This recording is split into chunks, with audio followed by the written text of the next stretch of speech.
I thought I'd just introduce you to a guitar, one of three that John bequeathed to We Love Guitars yesterday. Of the three, this is my favourite one straight off to look at, and it's a reworked old Antoria. It seems like it's been through a lot. So there's not much original on here, other than the body, the neck, and that's about it. So what we've got is, yeah, original sort of 330 was it, or their sort of version of Rickenbacker, and yeah, nothing really original left of it. That's not original, that's replacement. Pickups replacements, pick guards replacement, pots and everything replacement, and the tuners are replacements. So it really is a sort of refurbished old dog, but it's got a nice quality to it. I mean, it's John was telling me that originally when he got it, the neck was glued to the body, and he's prized it off, and I think some bits have gone astray at that point in time. But it's a 6/28 scale thing with what I think is a 50mm bridge spacing, if I'm correct about this particular thing. The reason I know it is I bought a bridge like this from China not so long ago, and it came with a 50mm spread, so it wasn't what I needed yet. It's actually just under, I mean, not even 50, this one, if I'm to judge by this is 48, which means that these things don't really line up at all. If I'm to look at the pickup poles, and let's have a sort of look at what we've got there. Blimey, 52. So 48 to 52, we're not going to stand any chance of those lining up. But that's, well, neither here nor there. So what I've already done to this guitar is I've done a sort of provisional checking fret level, because that can be done really quickly. John was saying how nice this thing sounds when it's sort of when it's fired up. The problem is it's got some dodgy electrics going on at the moment, so I'm going to take the scratch plate off and investigate and see what we've got, and make sure if we need to replace something we can, and just check it all through. So, you know, the original good condition originals of these can sell for a few £100. I've seen them listed for 600 odd in good condition, but that doesn't mean they sell for that. But this is so far from original that it wouldn't really have that value, or probably wouldn't have anything even vaguely close to that value. Nonetheless, it's a fun guitar, so I'm not sure what to do with it, whether I shall keep it, or I've already had somebody interested in it knowing that it isn't original spec, and I think that even knowing that, it would still be a fun guitar to have and knock about with. So I'm going to lose these strings for this. I don't really need them since I've done the leveling part, and then what I'm most interested in, I think is most important right now, is to get a look under the hood and see what horrors await us. Now, I trust John to have done a reasonable job in there, but it's something that's either a bit worn out or loosened off, so we do need to have a look.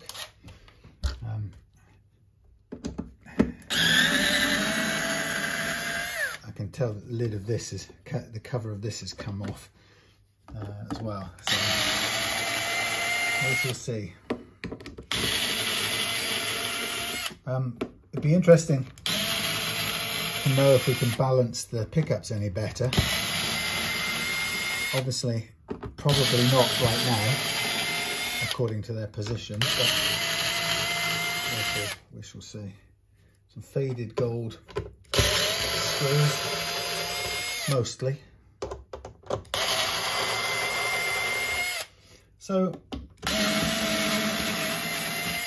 John refretted this one himself, so, and actually the frets are good, so there's plenty of life. All right, these are nailed to the body as well. See, right here, which makes probably puts a bit more of a constraint on where the pickups sit. And I can clearly see they're too far to one side. We might be able to push the whole thing to one side a bit. This would be quite good, but I can't promise it. Depends on the cavity under here.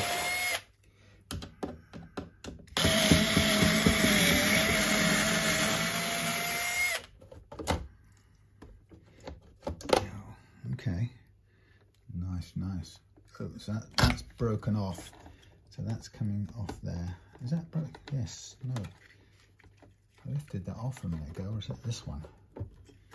No. That's weird. I definitely lifted this off. Ah, how strange. It came away from there. These fell away underneath. Something going wrong with me. Okay, so we might be able to, when all said and done, we may be able to move these to one side. We may. We shall see.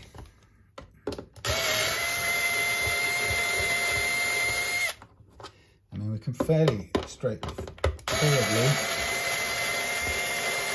measure how far off it currently is and just see what the distance to move to one side has to be.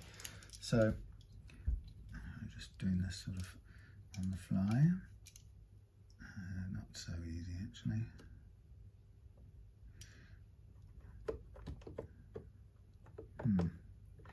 Humph. Suppose this is where the string will come in handy again. I didn't really want to use them again, but I will. Let's take a shorter one without the bits on the end.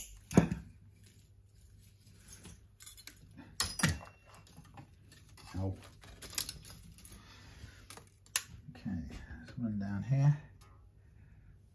So that is there and that is there. So that one, either which way, if that one goes to a couple of mils to this side, which I can't do right now, they're still going to be outside. So we've got the base on those outside. We don't know what those pickups are. They don't have any identifying features. They look a bit old. Nothing wrong with that, but we could replace them. Ooh, okay, so we've got a very tightly, God, what a nightmare. Man, done a good job there, John, my lad. He's managed to actually wire this up with practically no room for manoeuvre. Yikes. So I think, just to begin with, I just think I can only make a cut here to make my life a bit simpler, because if anything, it straight away tells us we need to extend these pickups away so that we can get this whole thing together much easier, because otherwise we'll be stuck never being able to get that off. Now the thing I'm just trying to work out is, for centering it, I could widen this a little bit and move it across. Yeah, so that would be a first thing, is just extend this. It will hang out a little bit on this end, but we can move it across. And then the next thing we want to be able to do is to look for some other pickups that fit better. I know that this has got some good pickups in here. This is what John's point was. We'll see. If I've got some that fit and line up better, then it might be worth going down that line. But I just wanted to look inside this thing anyway and see what its constitution is. So we go to the jack there, we go to a bridge ground there, we've got a nice bit of copper there. Okay, so 500k pots, good old straightforward wiring setup. Something a bit iffy with the switch, so we do need to replace that. Bridge, nice and firm. I mean, look at that construction. There's a block in behind here, I don't know whether you can see it. So there's a solid construction under here. So all of that bit in there is solid, and the rest of the front section is a little block holding the top there, and the rest of it is hollow, which is quite good. And then there's some bits rattling around in here, which is always scary to look at. Sorry. Let us see if we can discover any of those bits. Yes, bits of solder. Now that's probably means something's come off, which is probably why it's not playing properly. I think the solder may have come free somewhere. Okay, that's what's come off. Yeah, I didn't cut that one. I cut these outside here, but this one has come off. It's just come off the pot. So that would be, it's worth taking care of all of this again. So I'm just going to snip that and this for a minute, because those are long enough. I'll just take those off to one side. So it's a good start.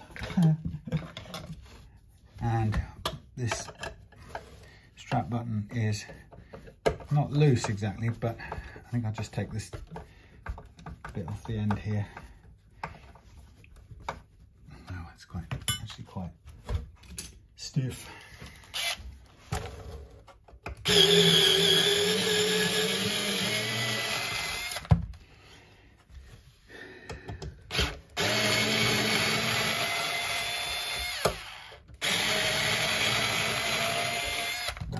That one has stripped its hole already, so we can fill those again.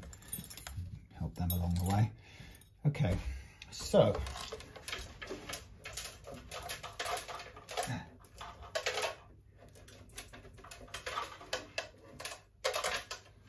that's what we have, a simple old thing, but no reason why this shouldn't play okay. So what should we do? Should we look for humbuckers that work a bit better? These are short and we need to extend these anyway. That's part of the problem.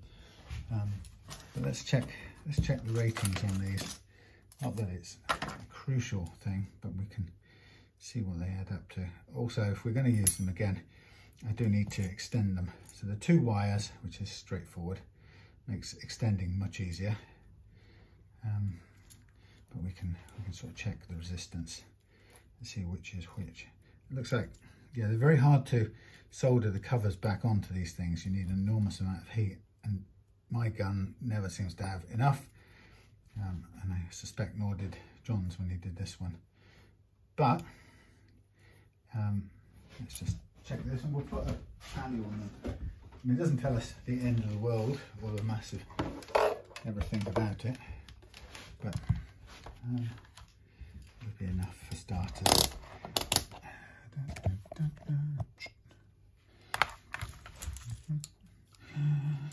Right. Okay, 1060, 1040, 1030, 1040, 1040, 10.4. 10.4, okay. And then we'll do the same for this. See, if I'm going to play this, I want to make sure that it's working as good as it can, because the switch was faulty yesterday when I tried it in the living room. I think it's been sat for a long time, so it's worth having a sort of tweak of it if it's, and also if I were to sell it instead of keep it, then I definitely want to make sure that it's playing at its best, which is why I would level the frets as well. I have leveled the frets, and I will crown them, polish them out like the best of them. I might also sand the edges, because John's done them very vertical, which is great because he's given them extra, a bit of extra width playing with. Okay, so 9.5. So yeah, let's Are they both the same size? They are the same size. So we have to kind of figure out which was which. What did I say? 9.5. It's got a bit of wire stuck to it. Very thin piece. Come on. Will I ever get this up? No. Not unless I stick it into my skin and puncture myself. Come on. Come on, you can do it. There you go. 10.4. What did we say on this one? 9 point something.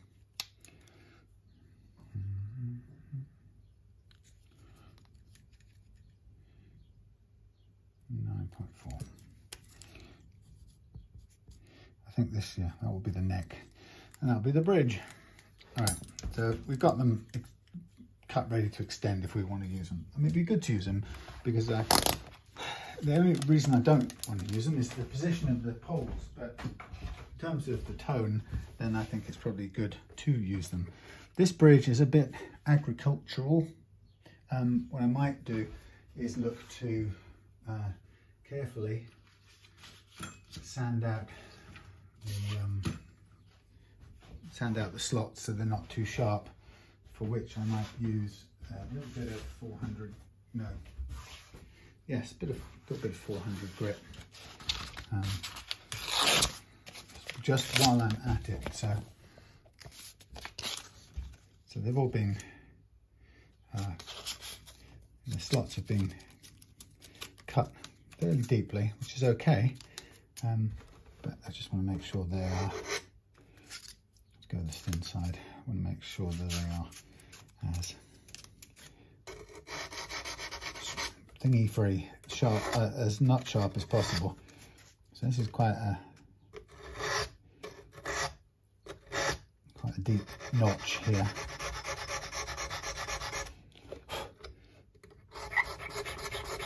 So the spring spacing is a little bit interesting too. So it's a kind of custom, it looks like John's lined them up and noted where they've fallen and gone from there. So I just want to try and reduce the sharpness. I'm not going anywhere near the bottom of it just yet. Got a little extra cover plate here, which has been added on, which is quite cute. It's a sort of booster by the looks of it. Presume it's because the things weren't quite, the bridge wasn't quite high up enough in the first place.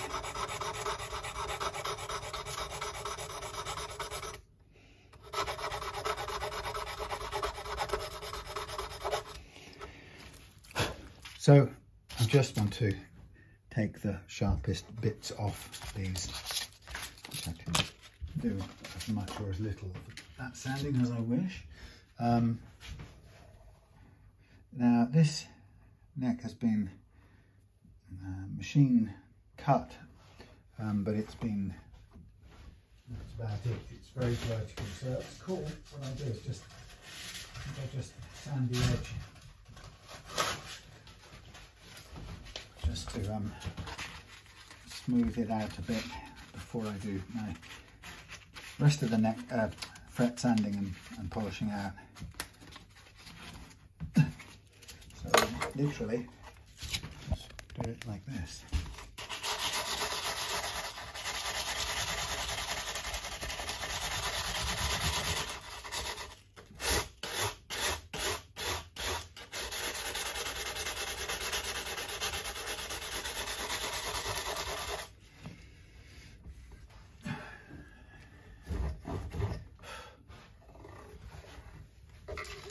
It doesn't take long to do that. Oh, there's a screw in there. I don't know what that was for.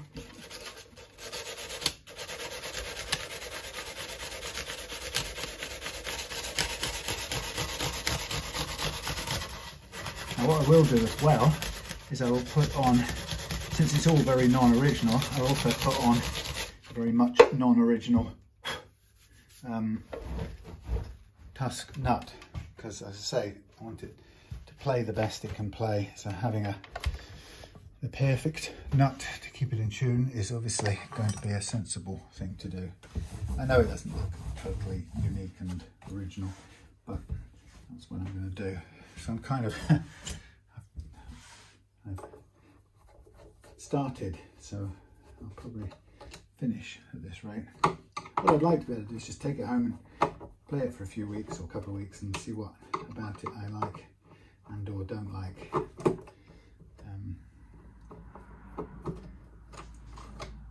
Might be sensible to start out with the original pickups back in it. Yeah, let's take that away. Now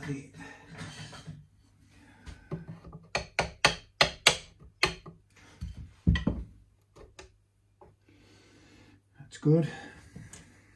I'll need a short, what's it? I know what I mean.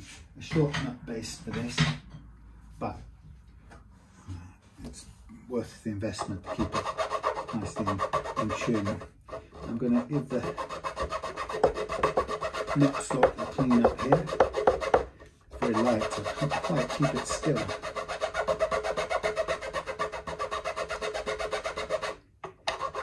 It's very light and soft wood.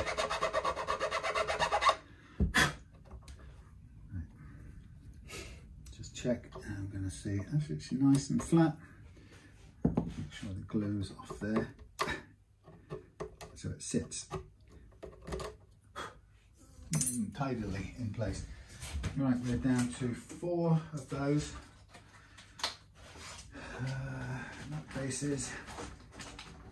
Let me check one of these.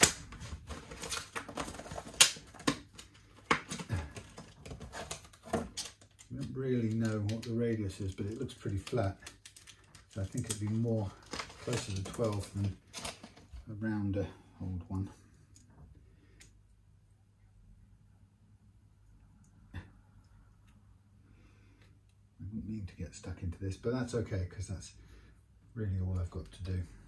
Play with this. So I'm just going to stick that one in there for a second, and that looks pretty good. If a fraction tall, so I don't know though, because they were tall frets.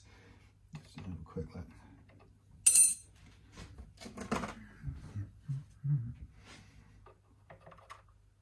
Actually, that should be just about all right. But what I can do is I have got the leeway to take down this shelf a little bit more. Get the thing to cut in a straight line. File, I should say. In a straight line. Stop. Clanking.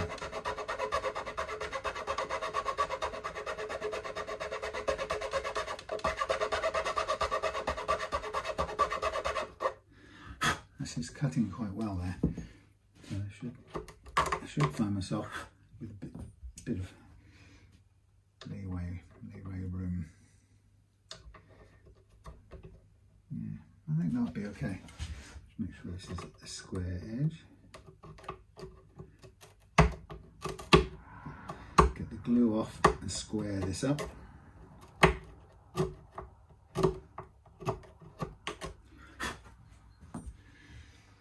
a little bit more prep work to do on the nut, but that fits pretty nicely. So that was a number 2 base. So what I'm going to do is I'm going to lever out the base, and then we'll take that off to one side. We're a bit crowded now for no hangers spare, so what I'm just going to do is I'm just going to sand down the grub screw on this so that we've got spread the load of springs onto the base a little bit more. I could put in a little bit of brass strip, which I often do, although I think it will raise it up a little bit more, which might be undesirable in this case. So let's make that as flat as I can make it.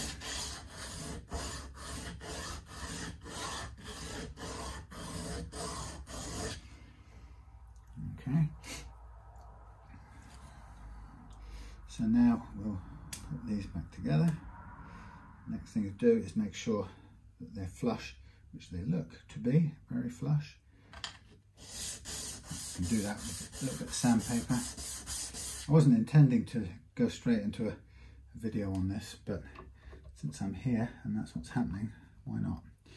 Okay, so I've got my string. I can go down to the bridge and let's have a look.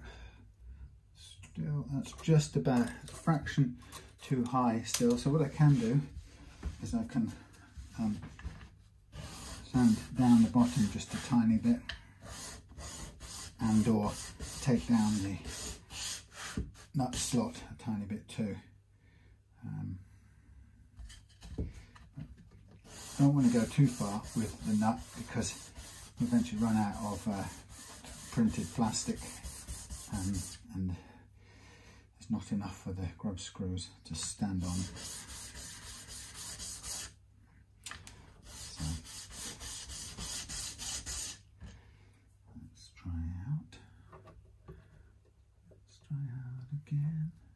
I don't want to use a chisel in there, but if I get stuck for time or it just isn't removing any, we can chisel a bit and then flatten out an extra bit. It's just difficult, slightly difficult to get to either side with the chisel evenly, but it's a way of moving a bit more material a bit more quickly, and then we can finish the tidy up, finish the job with the slot file.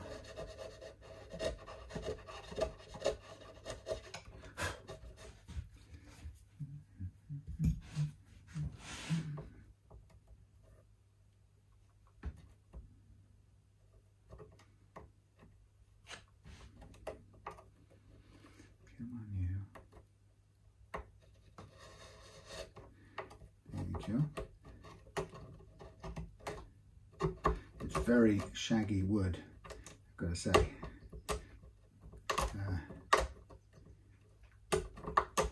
It's liable to cut much more quickly than I'd expect. Going down a bit, so a bit more with this, trying to stop it from shaking all over.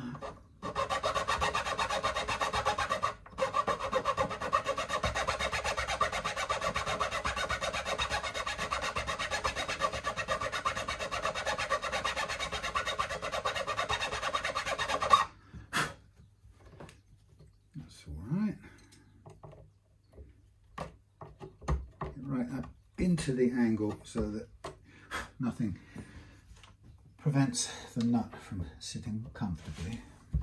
Then we'll begin. And so usually my test for height is to drop this into there, and it should, if it's above that, if it rocks over the first one, it tends to fit pretty well. And so you know what I mean.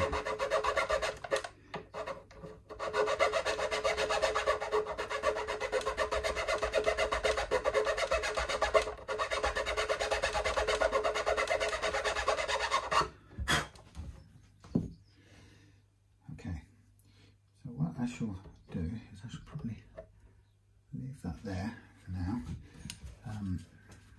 That's ready to go. And what I'll probably do is get a new set of sacrificial strings out, and basically I've got to fix the thing on the back. But I'll get the strings on this fairly quickly in order to get onto the fret leveling part of this. No, I've done that, sorry, not fret leveling, the polishing part. But while I'm here, let us do the crowning bit. So this bit of attention right off the start means it's going to play the best it can, regardless of everything else. So this is about getting the neck and body geometry right. It's pretty good as it is because John's done a pretty good job on it.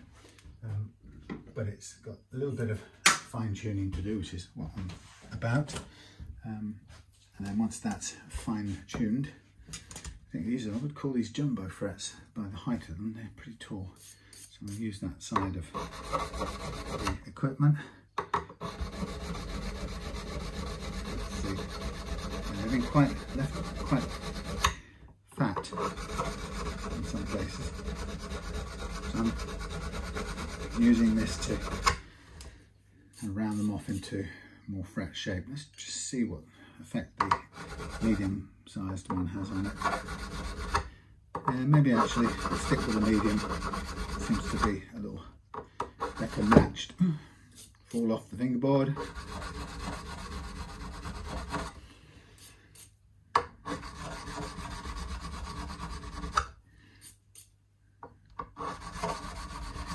So after this, I will repair or fill the holes in the back with some dowel. Then we can get the tail trapeze thing back in, get some more strings on here and put it under. Oh no, we don't need to do it just yet. The next set of strings should be the, I don't know what I'm talking about. Next set of strings should be the playing strings. Fair enough, that should be no problem.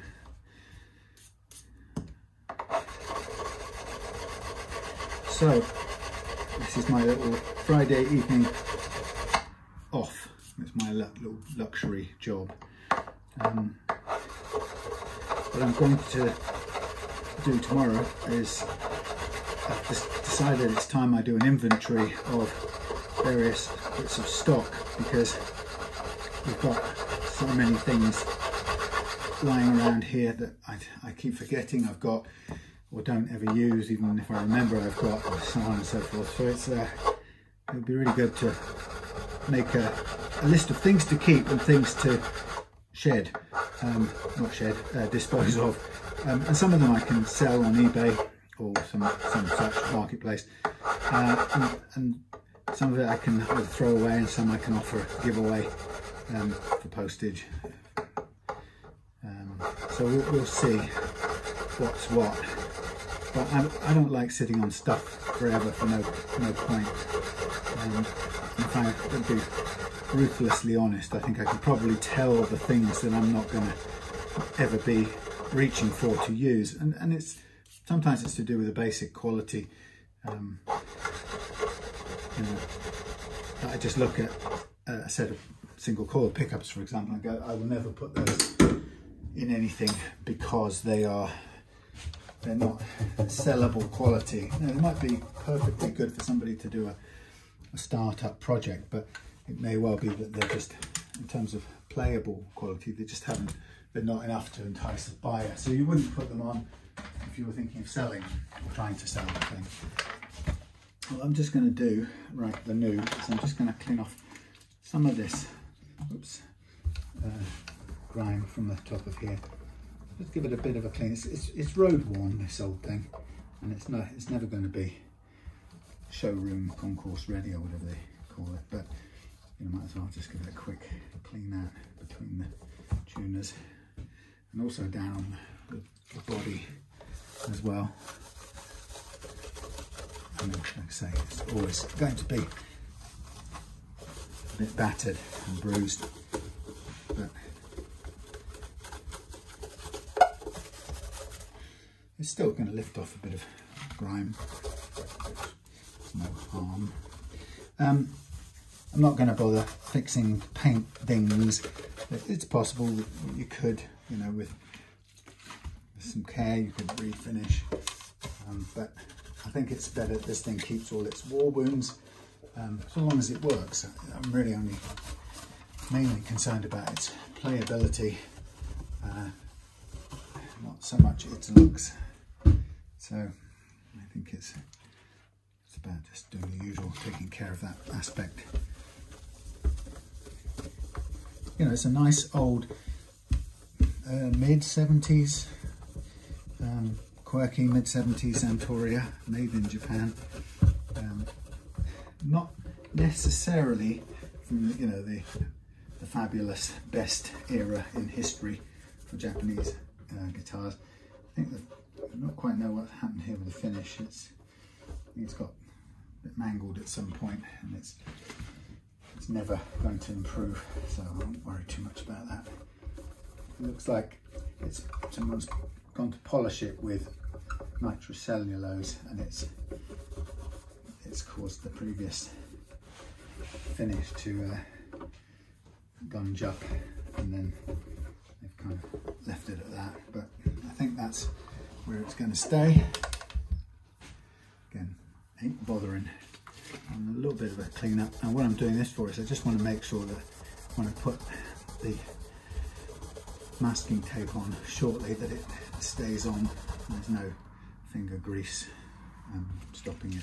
I am going to need to buy some more cloths because I've gone through the recent sets pretty quickly. So even in the time I've been doing this, I've pretty much got the nut sorted out. I know what's what with the pickup wiring, and a little bit of changing that needs to happen even if we stick with those pickups. I know what needs doing there. I know the nut's going to work, I know the frets are going to work okay. There'll probably be a little bit of extra work need doing on them still.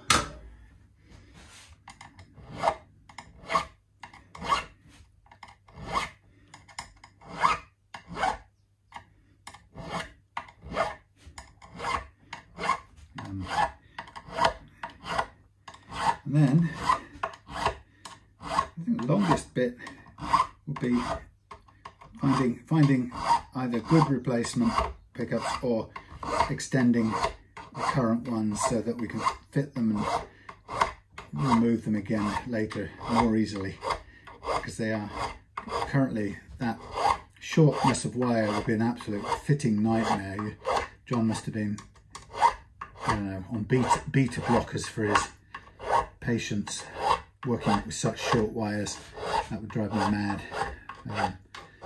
because you have scratch plates sort of balanced on things, and then you've got no room to maneuver at all, which is nuts.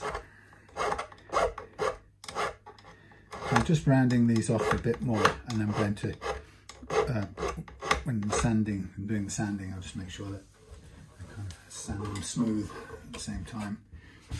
But the nice tall frets, so there's plenty of adjustment room here for the levelling and for end treatment.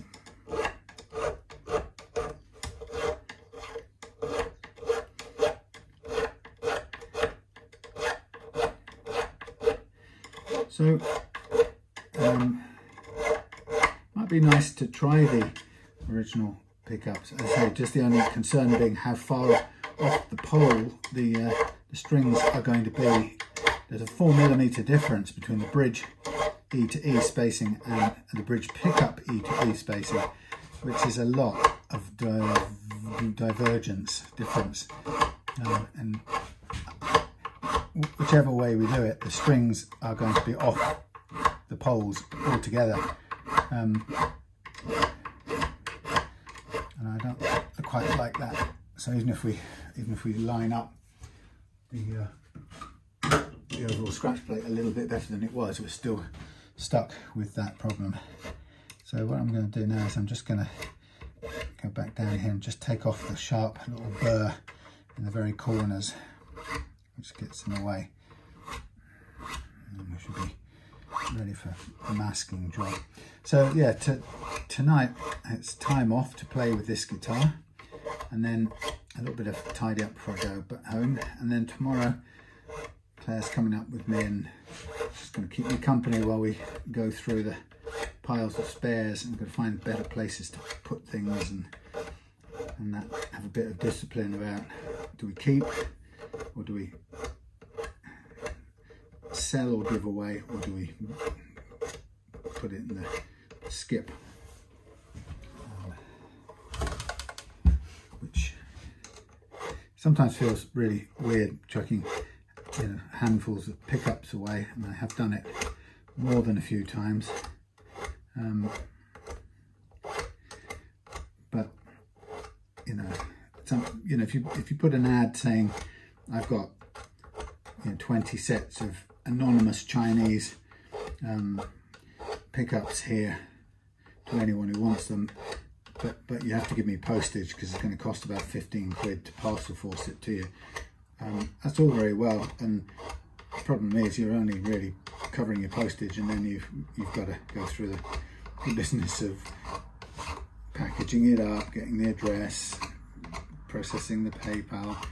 You know, it's nice to be able to give stuff away, but not if it costs you, and not if it becomes a big administrative chore, which it can do. Okay, so now I'm going to go back down over here again.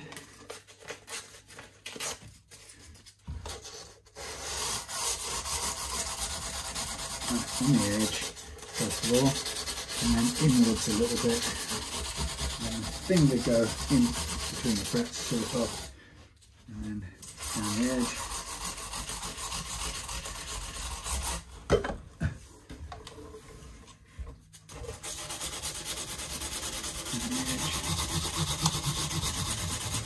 And over inwards a little bit.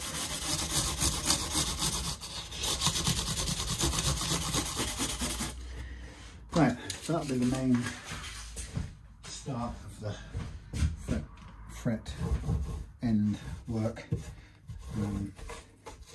Next thing to do in this speedy job is to fill these holes. They're absolutely mangled down here, as you can probably see.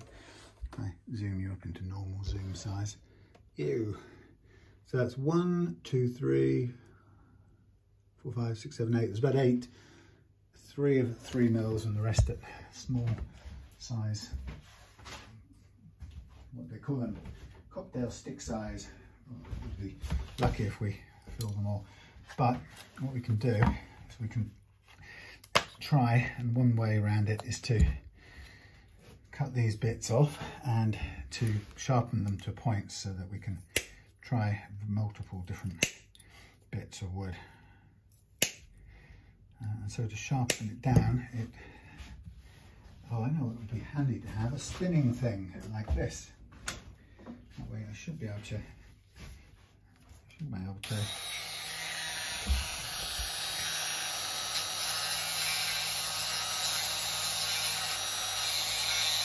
it down a bit more carefully than that.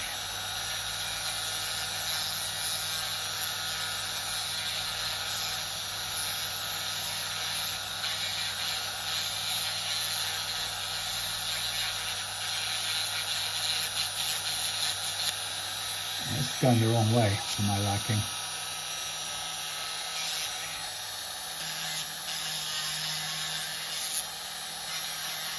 Well, it's better with a standing block, but I know I haven't got time to spend hours. I'll just start it off with this, and then we'll trim it up later. So just get them going.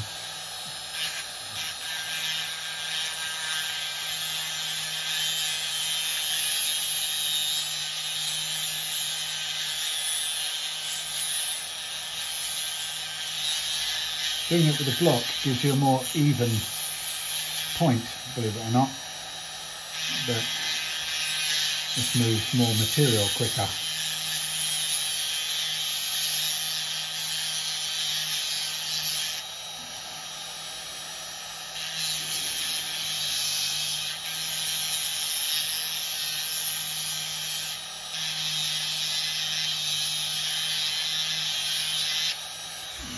To start, this thing's going. Yeah. I'm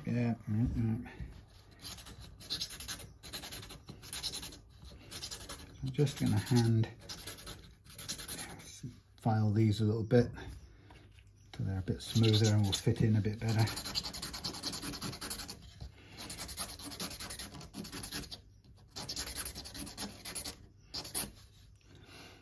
Well, I got a phone call today, which is interesting, from my drummer in our covers band, and he's a good drummer, and he's very very clear about what he wants and the pace he wants to go at. And in a way, while that can be a little bit uncomfortable if it doesn't match the speed I'm going at or other people in the band are going at, but what's good is that he's kind of old enough and wise enough to be able to bring it up instead of it becoming a, you know, what it could easily be, which is sort of an unspeakable, unspoken topic. So we'd had a discussion a couple of weeks ago about how, for his personal preferences, the speed of development of the band was a bit slow, and he's got quite a strong sense of time or urgency to get out and play. And actually in the previous time I would have perhaps been critical of that, and I have been critical of that in other band members, and you know, used it to sort of whinge about, why can't you just be where you're at and, you know, take the time and be in the moment. And of course that's my preference.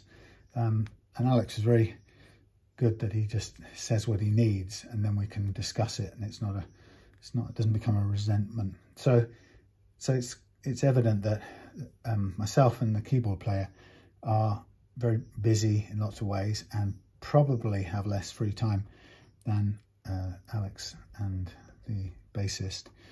And so we've kind of agreed that they're going to pursue a sort of project A for them, which is a quicker project to market, or, you know, to gig, to get out and get something working quicker.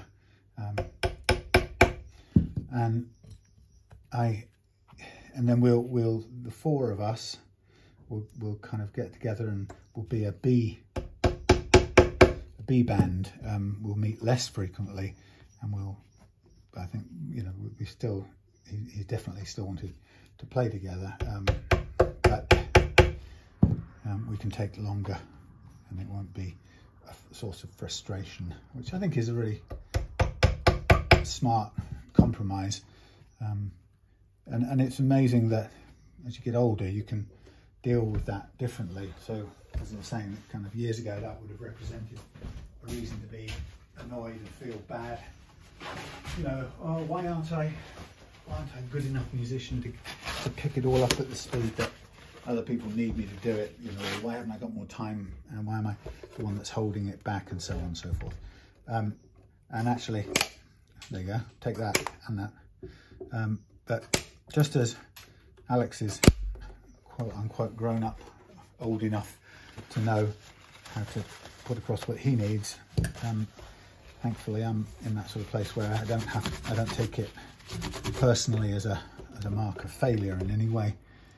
So I think that's cool that we're able to continue on that basis, because I wouldn't want to stop doing it, and I take his word for it that he and the bass player don't want to stop doing it either, but they just they also want to be gigging before that, because they have the ability to work at a different pace, which I totally understand.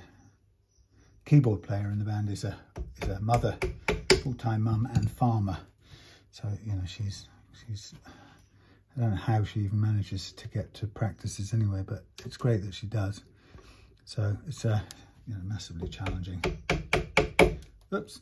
And me, well, I've just got this stuff going on, but I'm certainly not in that sort of, you know, dedicate that much time per week to learning songs. You know, I have to be quite focused about when that is. Anyway, so it's a change, and I'm glad to still be doing it. I think that's the important bit, and that we can do it and retain you know, the friendship and respect that we've built up, and carry on building on that. So it's definitely not a loss. Okay, so I've got some worn out screws here. Well, they're not so bad now that I've got fresh wood to put them into.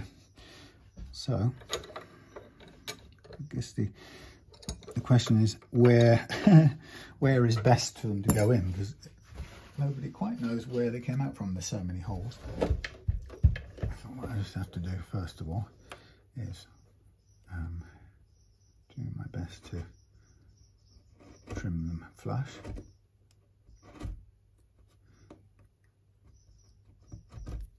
Quite difficult to do from this sort of angle, but not impossible if you're careful. Yeah, so still in that band, only slowed down to half pace.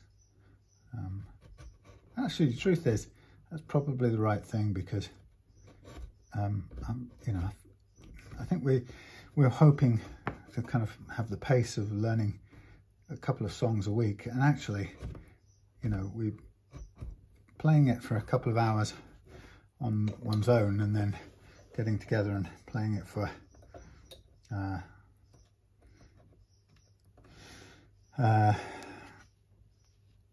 know, playing it for another couple of hours together with people doesn't feel like enough to really learn it. So, and I think it would probably take longer, and you know, to get to know it. And I don't really know a quicker way. I don't feel like a kind of musician who can learn something in a hotel room and then kind of appear and play it. So that's good, probably because I'm not classically trained in any way as a proper musician. So I'm going to get a little bit of drill power.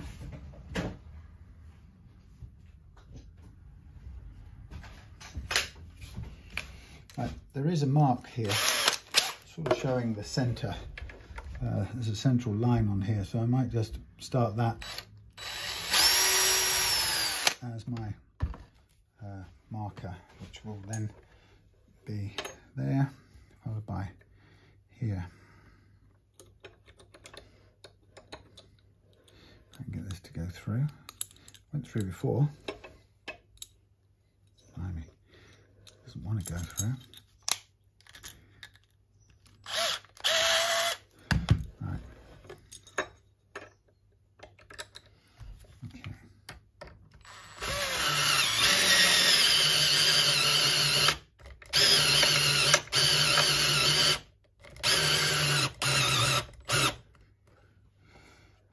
Okay, it's on the centre line.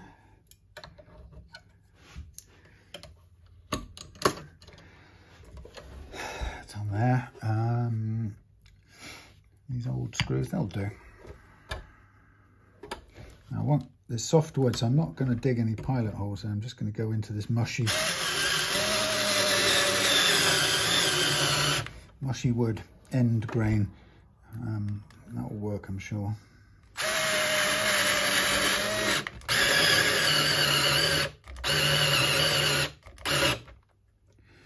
Good. So those are those done and dusted. So now we've got that bit sorted out. We really ought to consider the next step, which is extending those pickups so we've got a chance to get them back into play. But what I don't trust is this switch. So I think we're going to have to take care of this bit first before we do anything else, which means finding a three-way switch that works.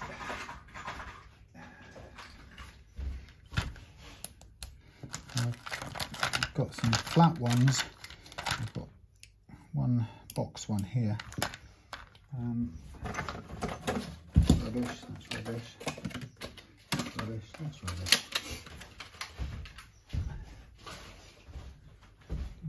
Oh, I've got to do some spraying in a minute before the evening disappears.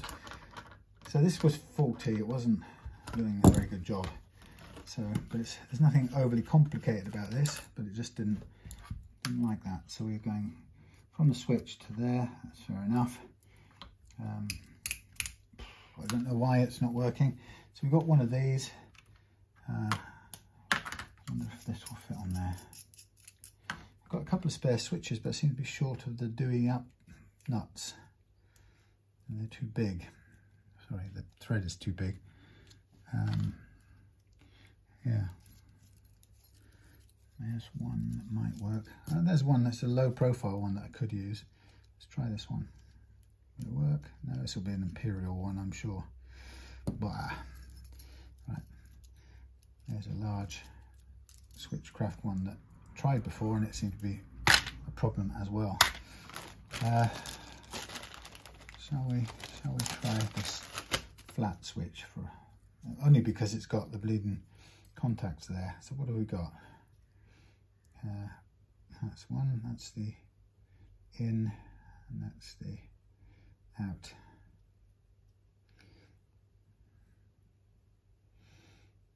In. Just check that for sense. Now that means I can put it in there like so, and we can have it up and down like so. There should be room for it to fit in.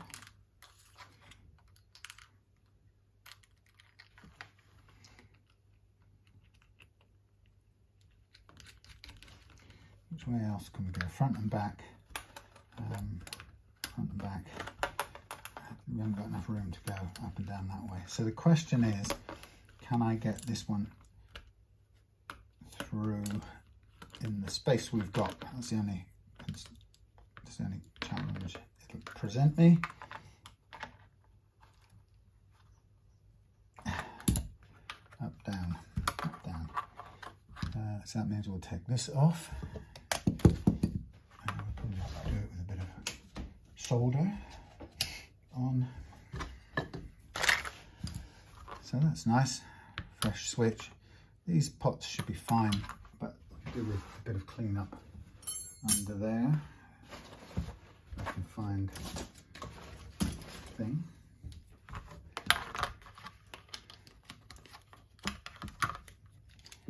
Filthy. So we're still at that question of can we do anything with the pickup spacing? So we'll go and have a look next. This is a bit messy there, but we can tidy that up. Ew, sticky goo.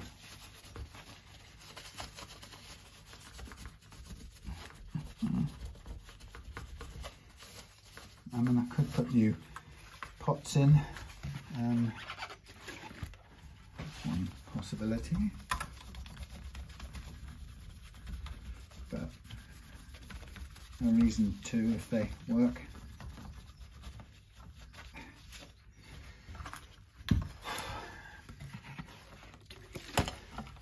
Almost finished that bottle of Coleman's cooking fluid, so I'm waiting for that stuff to start getting really expensive. It wouldn't surprise me if see the prices go up on it. It's still manageably priced at the moment. Well, this last batch was anyway, but I can imagine it getting out of control pretty quickly. Fuel energy crisis going on. So here's my thought. To get a better balance, I'm thinking we move this across first of all. So we give ourselves a little bit more room on here.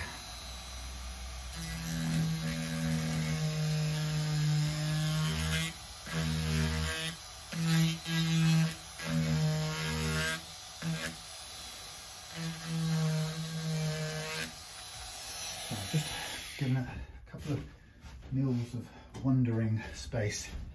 There you go.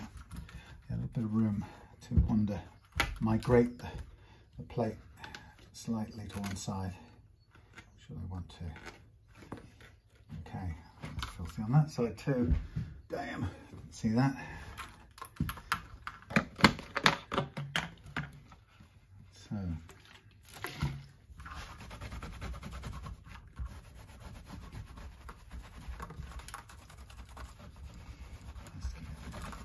to clean up. That's what I'm going to do just for prettiness sake. I'm going to just round off these little tiny bits. Whoops.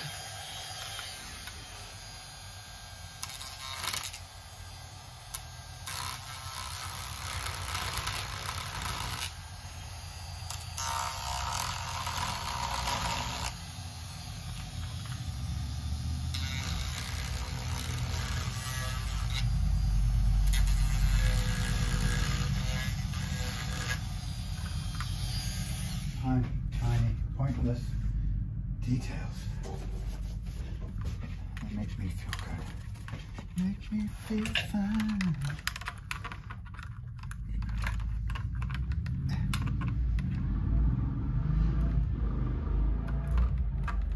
I think that really ought to go in the bin. We'll end up with a pile of such things. Right, so we get out from there and we're going straight out from here, so around there we need a longer one of those. That shall go to there.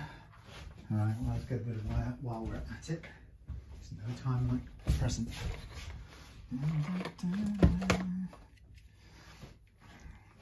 Around to there.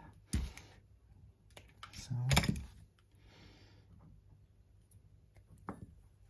what I'm going to do is in a minute, once I've done this, I'm going to go off camera and just do the polishing parts of the frets, because that will be the end game.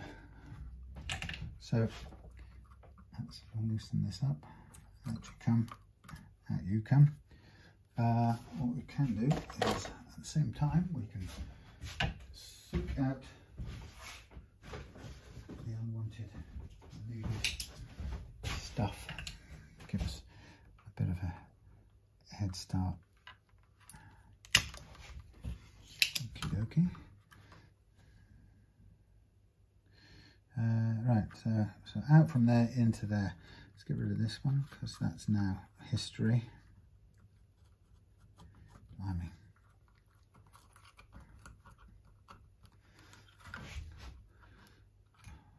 What's going on here? Squidge.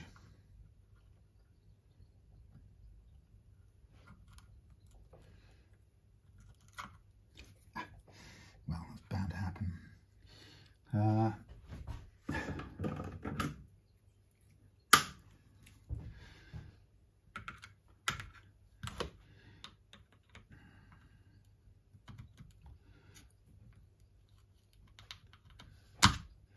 There's too much to pull off in one go, so it's kind of, oh no, maybe we'll get it.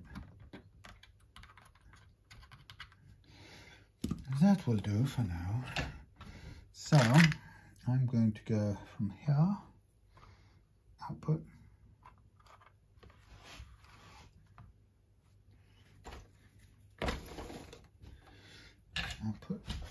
output from the switch. I always like to talk myself through what I'm doing.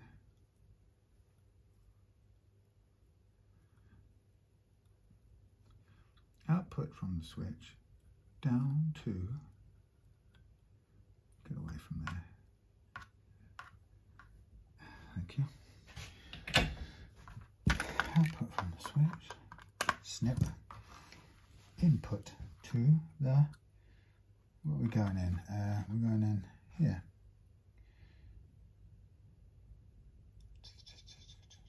No, we're going in here. Let's do this way.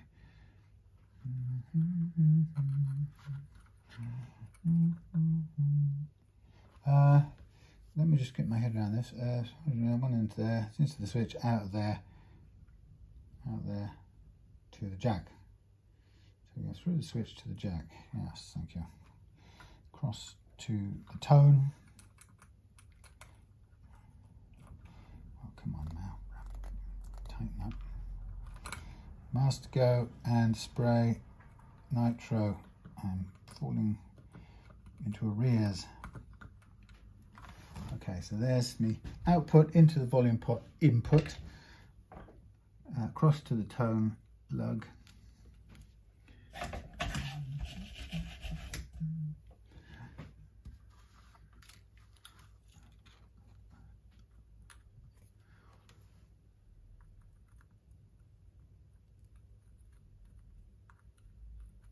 Oh, come on, you cute bastard swine, you. Why is that not staying in so easily?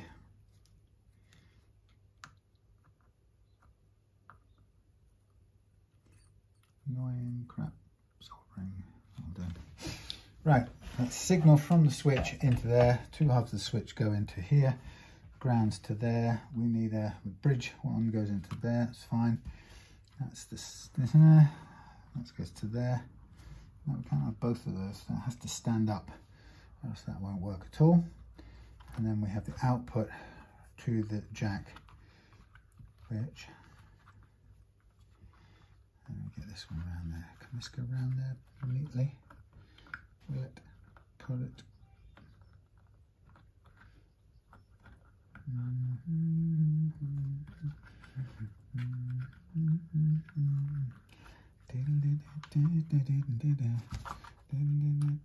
We don't want that to happen.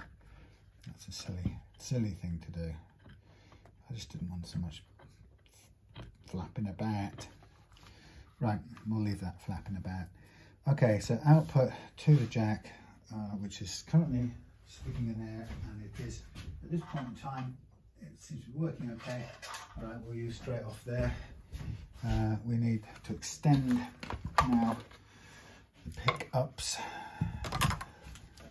Extend the pickups. Let's put a lot in. Extend the pickups. Double wired. Have we got any spare cable that goes straight in, or do we? No, I don't think we do. So, red and a white. Oh, that one's red and a white. We'll stick with that one. Then we want to what? No, they're both white. So let's do the white bit and the green bit. We've got black here. I'm not sure I like this material. Maybe I do. Maybe I do. Let's try a different material for once. Let us try. We've got a red one and a yellow one. We'll make the red one red and the yellow one black. You know what I mean. And we'll give ourselves extra room.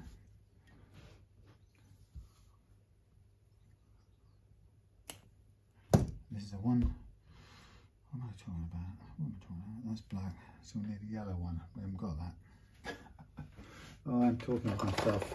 I have got yellow here. Let's use this last bit of yellow.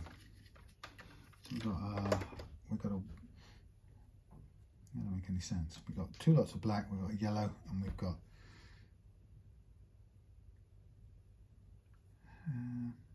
yeah, I think we'll leave the red out of this. It's confusing the matter. So we'll go 2 bits of black, which will represent, black will represent the ground. Got it? The yellow will be the live for the yellow side, and the white, no, red will be, I don't need the red. Okay, that's what we need. Red, oh, we've got red here. Have we got red? Red, have we got red? Yeah, we've got red here. Right, let's use 2 different kinds. Let's use a bit of that and a bit of that. Right, we'll get there. So we know that those are the lives, and they correspond sort of to, they correspond to the sheath colour for each of these. I think I know what I mean. Right, so that's what I guess I'm saying is that one goes there black and that one goes there red, because they're both white. I need to know which is which, and the red is the bridge, and I can go, there we are, that's it, sorted. Right. Okay, anyone know where I put the blade? So I'm going to need to solder the ends of these, and I'm going to need a bit of cable, shrink cable.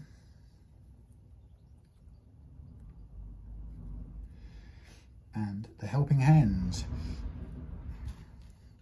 Now this one is difficult to cut, so I don't know how well it's going to work.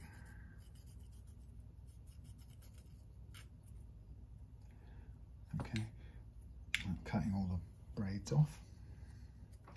I'd rather have more wire than and pack it in and tuck it out of the way than to be not able to get in underneath that hood when I need to. That's 2 of those. Third one. That's my theory. This stuff came all the way from China. This wire. A lot of it does. I think all of it does, pretty much. All right. So even if we use the original pickups, we've now got the option to push the pick guard slightly south of the neck original position, which means we can get a better balance over the pickups, which won't look so bad. But to make that work, we're going to have to fill the existing holes in the what's it. So it's worth doing.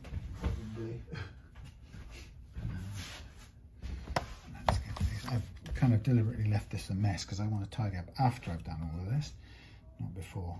Although some people won't see the logic of that choice. Oops, sorry. So a bit of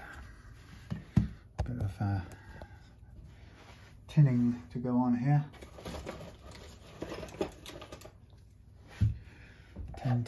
Tinning. Now these are jump joiners, so they need a bit of extra solder on them to make a join, and then they will have a bit of shrink tubing around there. So that's me live from the bridge. We know that.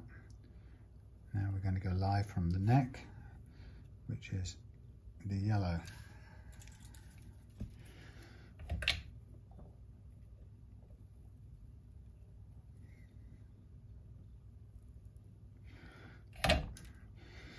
Next, the 2 grounds, which are both going to be in black silicon. What do they call this? No, they didn't call it silicon. They called it some other material.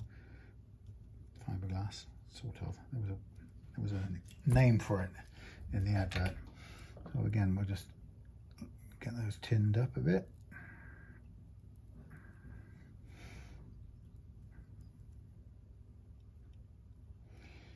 Okay.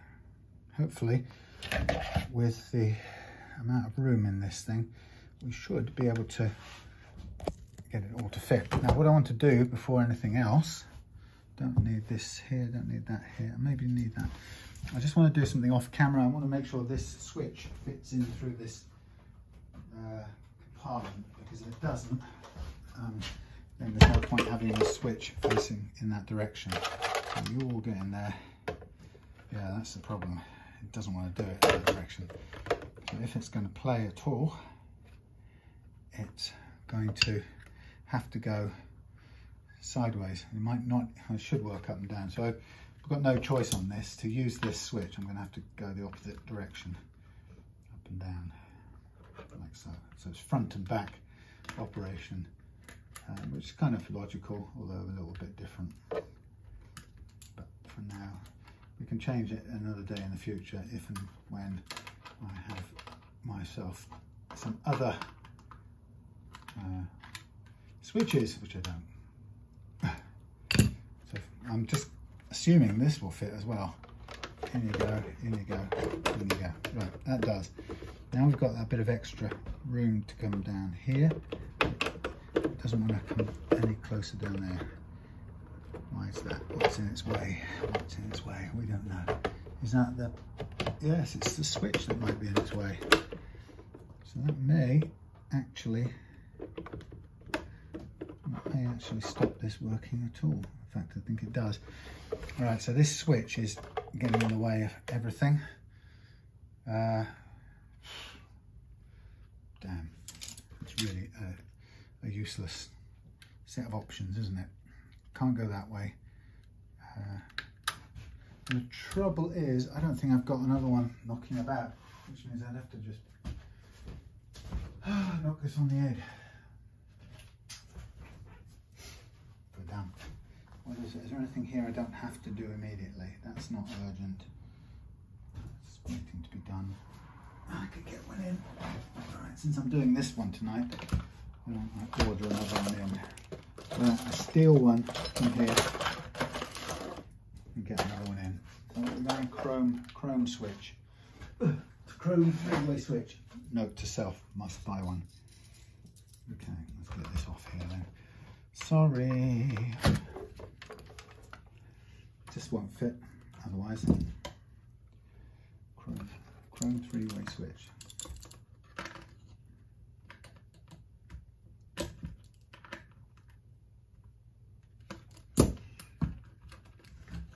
Three-way switch. This can go back in the spares because it will do service one day for something, just not now. It's annoying. Right, replacement alternative. In you go, in you go, up and down, up and down. That one on, that one on. Could do with a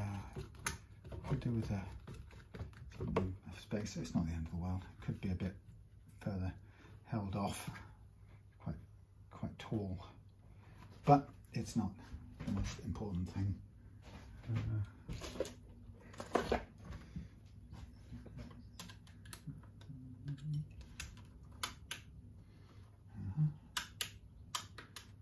Wow.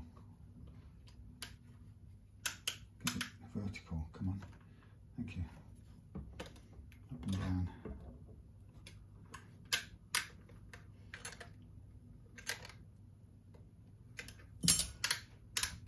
Now let's see if this will fit in here and allow us to move anywhere. Right, that goes to there.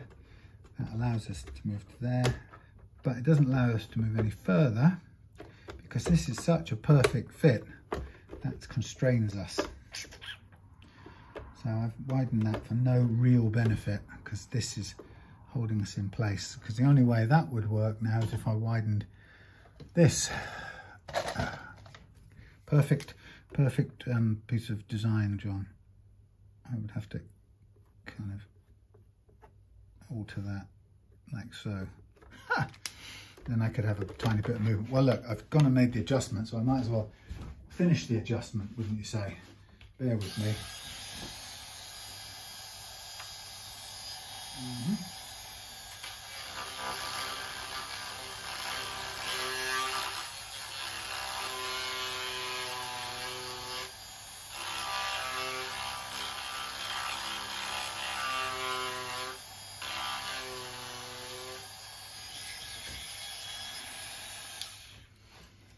Some of it done. I wish I had some much sharper files for this sort of carry on.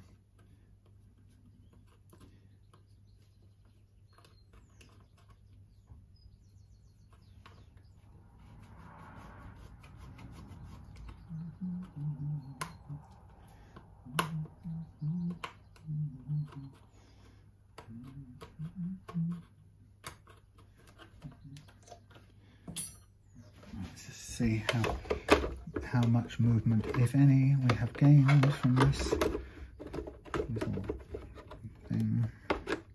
You're still there. Okay, now we can move down a fraction of an inch. Right, that's given us back that tiny bit. Good, good, good.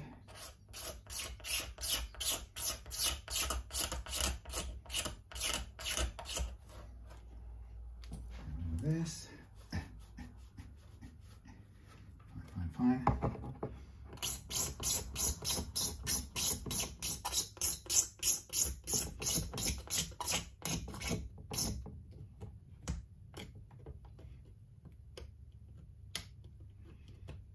Okay. I think that's good enough. So that's given us a millimetre amount of movement. Bring that down, which gives us a better balance of the pickups,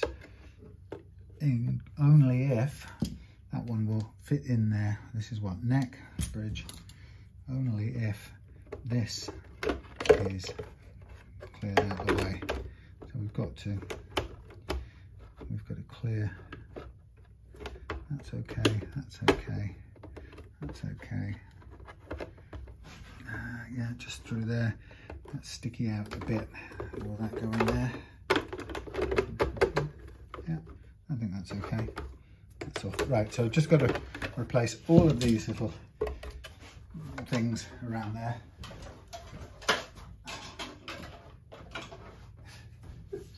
Oh, it's a mess. Right, so we've got to extend all of these. So we're going, what did we say? Black is black, we know that. We need to load up these bits here, some solder, both ends in fact.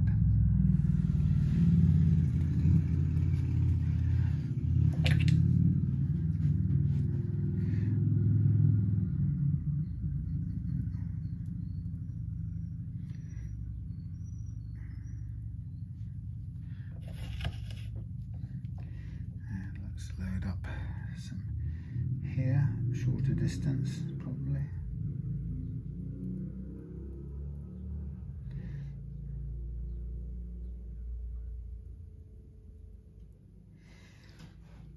Okay, so that's okay. Cut that shorter, cut that shorter. Let's join the red with the red. Now, this is always a difficult one to do. Get this one held still. And bring this one up to meet it. It's not that way around, it's that way around. So we're going live, red is live on this one. So white to red gives us the bridge.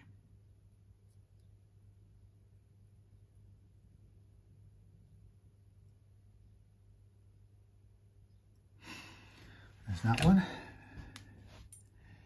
and then we do the same, similar with that one. So now we've got earth to earth, earth to earth contact. Fine.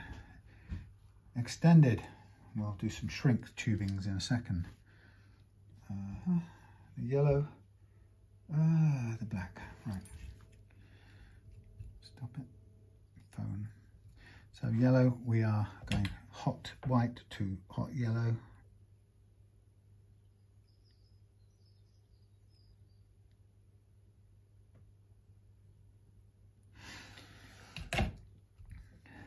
And then black to bare.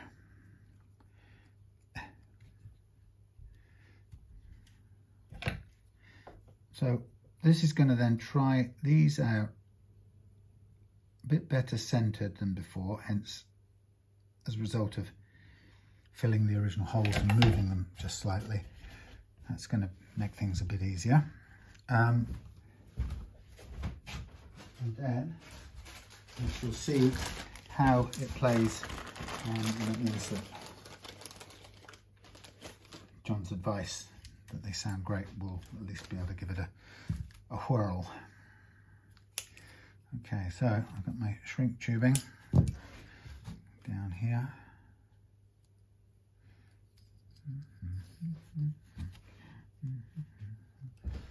Shrink tubing gun, heat gun, more stuff to tidy up with.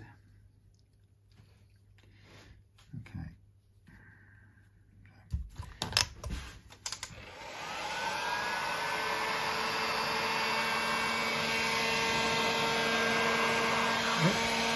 Fire from the bench.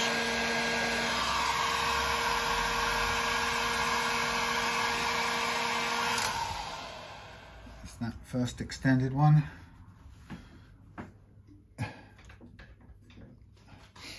I treated myself to a new strap today.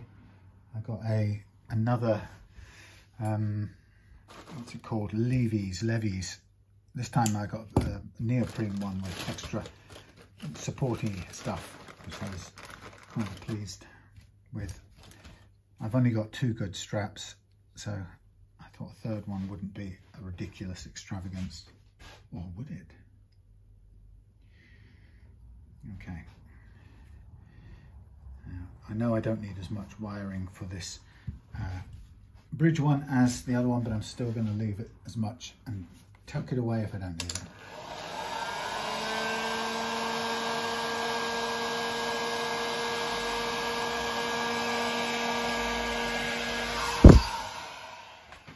Right, there we have our, let's cut this thing, please stay safely out of the way. Right, there's our extended pickups, all good and safe. Here we are back with this. Let's cut this down, so we don't need anywhere near as much as that, so let's be sensible now. It's interesting how this issue of grounding the switch doesn't need grounding technically. I don't know why people do. It's not like it's going to touch anything.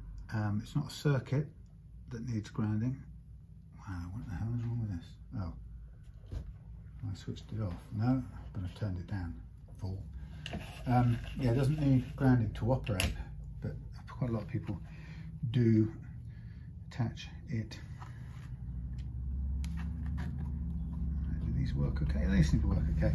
Right, so we're going to do this, hook this up. We're going to then put fillers in all those little holes on the body, and then we'll come back and connect up these pickups with this scratch plate, get it all back together.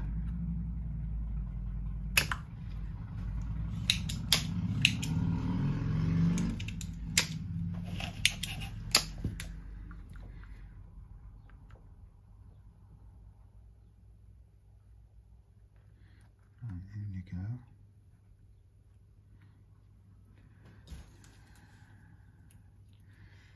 I can never tell which side of this is which now. I just never know with these damn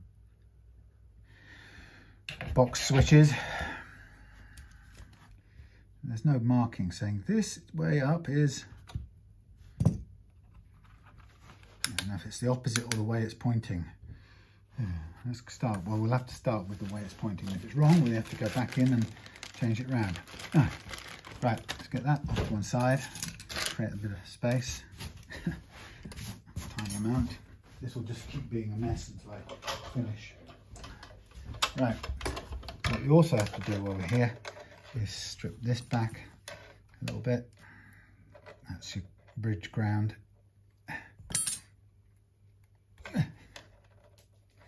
And this probably ideally needs loading up with some solder, ready for reattaching when the time is right. So, sorry, rubbish views. I know camera work has gone out the window. Sorry, I wouldn't really mean to make a full-scale video out of this. Right, there's a loaded ground wire going there.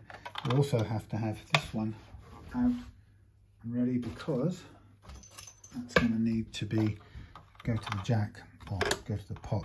So that's okay, because we can have this all done up and then fit it in. What we don't want is it's stretched taut like it was a bit earlier on, because of the constraints of the original pickup lengths, which John obviously did an amazing work around to make it work. But once I get to there, I get itchy and I can't stand working in such tight constrained space, because I'm just encourages me to make more mistakes. So my preference is to extend things and yeah, do it that way. Okay, now I'm going to try and cut cleanery around here.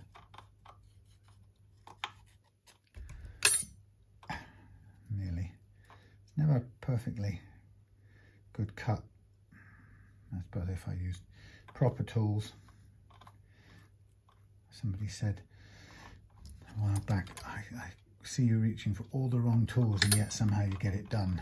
And that was a sort of backhanded compliment, I know, but it's funny how people sometimes tell you that, but they don't sort of share with you what the right tool would be, or give you the exact answer that could help you.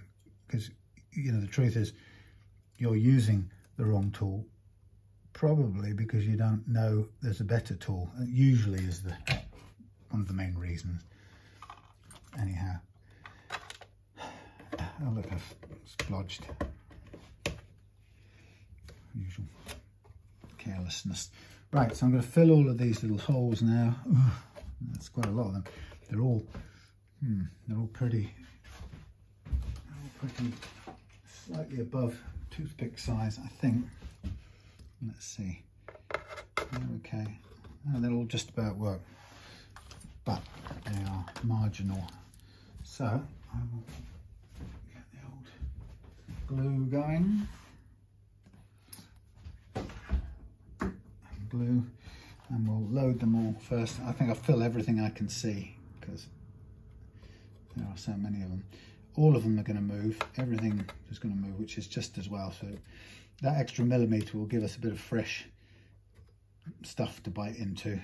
Obviously some of this is going to drip inside as well, there's no doubt about that. This plate's going to move a slight bit too, so that's going to fill in, as is that and that. So we'll just get everything we can transplanted or slightly moved. Holes everywhere. Blimey.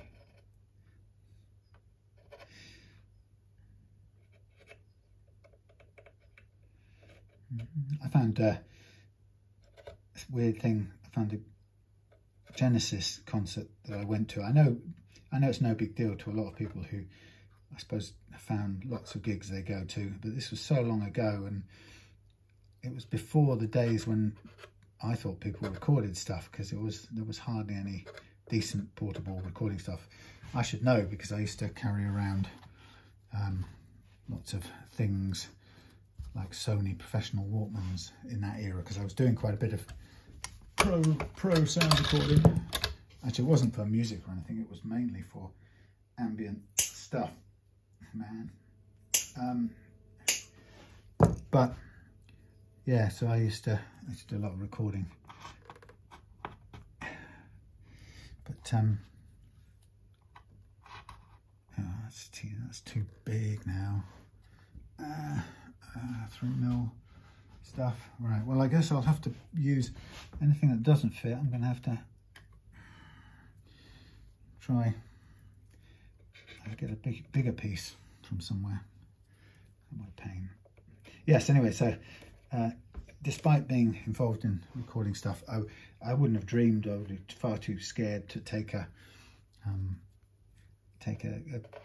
you know, the Sony professional Walkman into a place like that. Not partly because it would have been difficult, you know, you could almost never get a good quality out of it, but also because it's so frightened of being caught and thrown out, you know. So because bootlegging, of course, was a big terrible thing that, you know, there were guards everywhere to stop you doing it, because you could steal the content and make a bootleg album, and then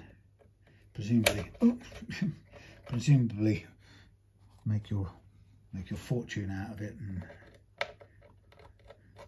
laugh in the face of the record companies. I don't know.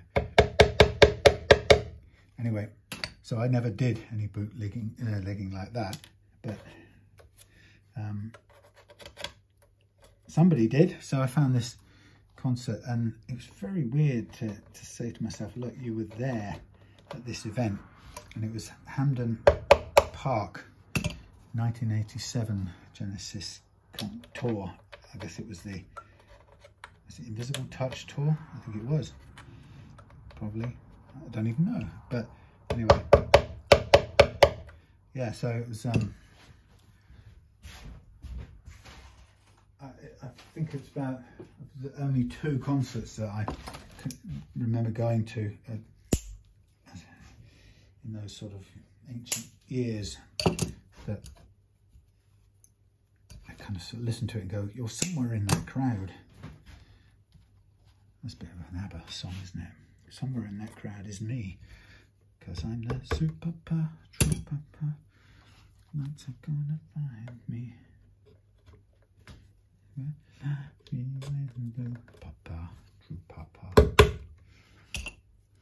So most of these will fill up okay, and I think we'll be left with 1 or 2 slightly larger ones that need tweaking.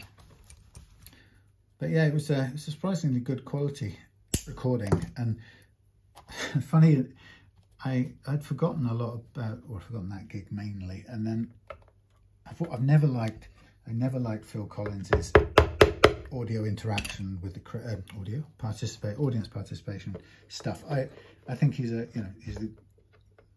fabulous drummer. I loved what he was in Genesis and all the rest, but I always wanted to like him as an individual, but I couldn't. I just didn't warm to the man. And so when he used to do those audience participation things, he used to drive me nuts. He was trying to be oh so funny, and he oh so wasn't. Bless his heart.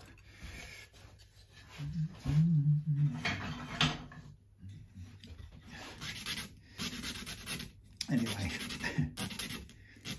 so I heard him doing this thing, and if you were there, you probably remember what he was doing. He was doing this nonsense about levitating the stadium. He probably did it on every stop on the tour, but he's going, we're going to make this noise, and over here this part of the crowd's going to do this, and this part of the crowd's going to make that noise, and together we're going to levitate the stadium, and everyone gets sort of fully into it. And but yeah, I remember I'd forgotten he did that, and there was a bit where he said, I know you people over there won't take part in this because you think you're too effing cool for this. And I actually remember him saying that, and I remember sort of cringing as he said it, thinking, oh God, no, shut up, Phil. And of course he didn't shut up, and he carried on. So, but it was a good gig. That's the only time I saw them, I think. Yeah. Hampden Park. And my mum and my sister came all the way up from Cambridge. I was working in Scotland in the days when I was in the oil industry, sort of pipelines and oil, that sort of thing. And yeah, they came up on the train. It was a massive big deal in those days. And they struggled their way across the world to bonny Glasgow, and we went to Hampden Park to see our icons. Oh, there's one there I should fill up too. One more. Yeah.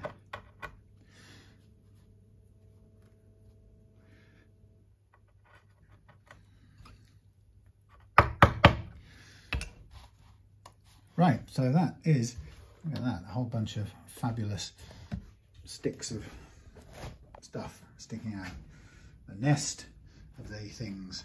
But once we get those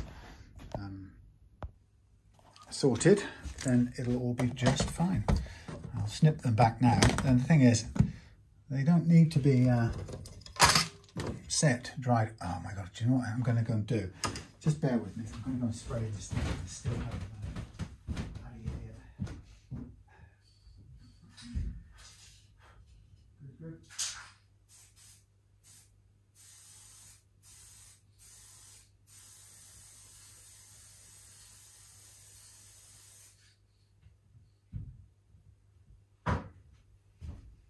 good. Right, so now I'm going to snip off the unnecessary parts, and we'll wipe all the loose glue away, and then the idea will be to maybe just trim back any that are sticking up. We don't want them preventing the scratch plate pickup rings seating, so there'll be a little bit of trimming to do, but I'll do that off camera in a minute, because I think I'm going to go into listening to the radio mode. You've had a good look at this fabulous old Antoria. I'm going to get it running with the original pickups that John, oh, that doesn't work, that John put in,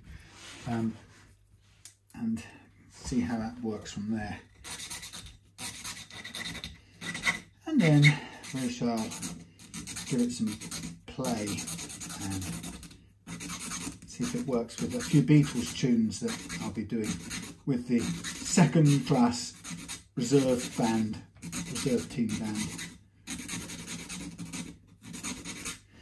Right, there we go, that's sorted that one out. That was too big. Now it fits. Yes, they will stick through like pointy things in a Temple of Indiana Jones, Temple of Doom scene, but nobody will be under there with a camera to observe them, so nobody will ever know. Okay, there's all of them snipped back. I was going to tidy up tonight, that was my idea, I said. Who knows?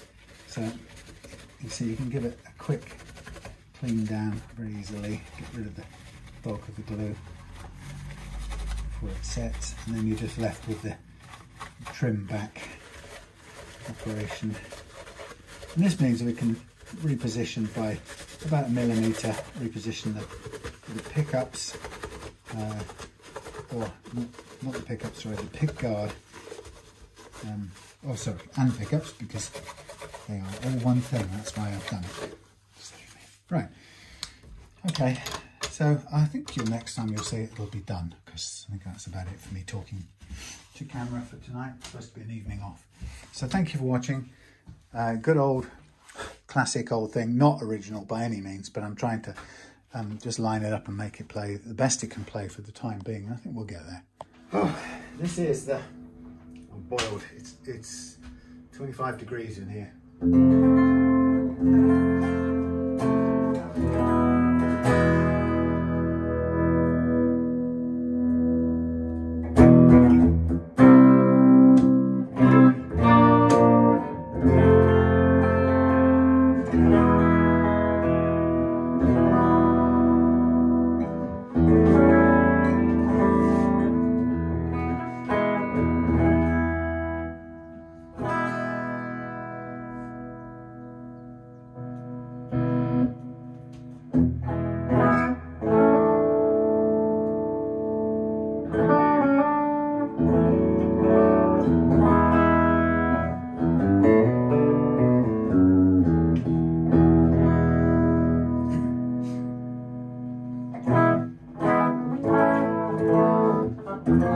Still ringing in my not so good ear. Maybe it's just this room.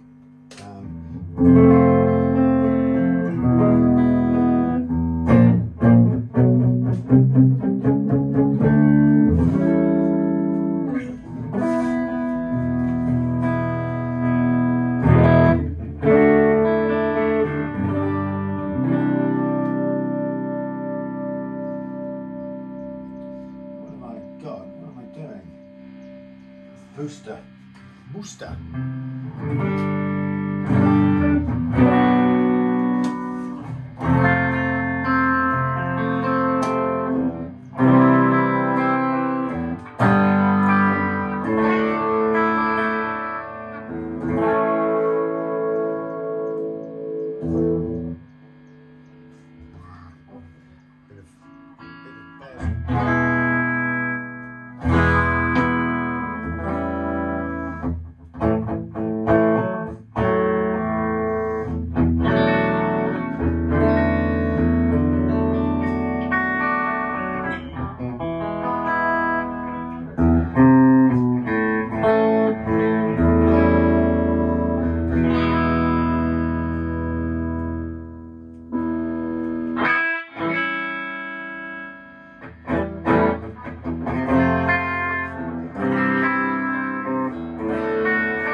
bridge at the moment.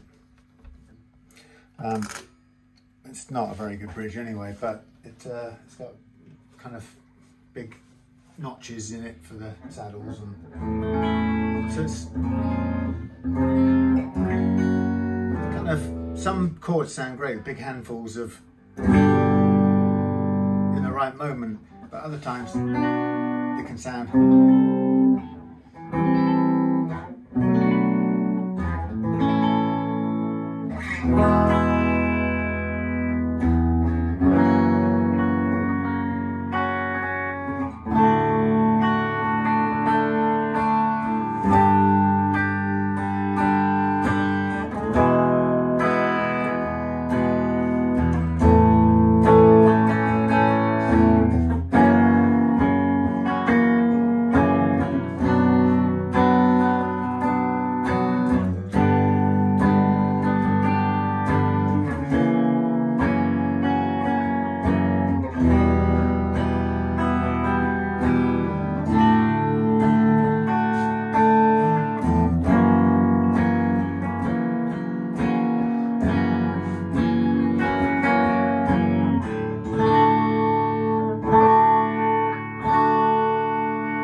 something about it I like, I really do.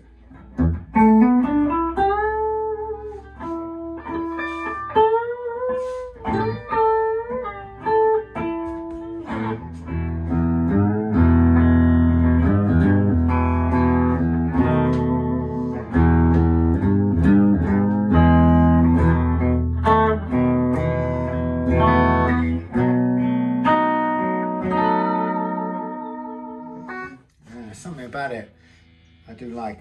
Can't quite say what it is just yet.